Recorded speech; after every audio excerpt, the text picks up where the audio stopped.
This is going to be a video tutorial on how to enable or disable auto start for Copilot. I will be using a desktop PC for this.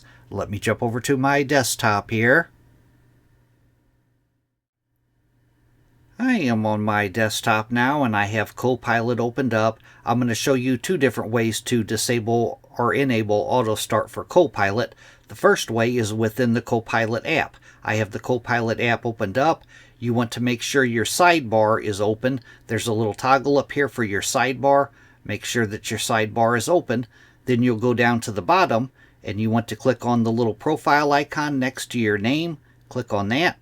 Then you'll go up to where it says Settings and click on Settings. Now on the Settings page, right down here under App, you can see I have Auto Start on Login toggled on, but if I wanted to disable that, I would toggle it off. Another way to do it, I'm going to leave it toggled on here. Another way to do it, I'm going to close this down. You want to go to a blank spot on your taskbar, right click, go up to where it says Task Manager and click on Task Manager.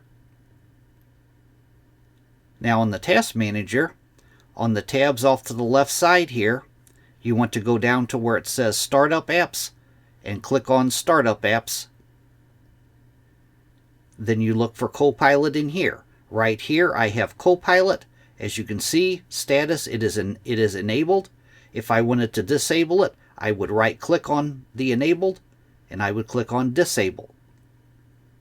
Now it is disabled, and to enable it I would do the same thing. I would right click on it and I would click on Enable. And that is how to enable or disable auto start for Copilot. Thanks for watching.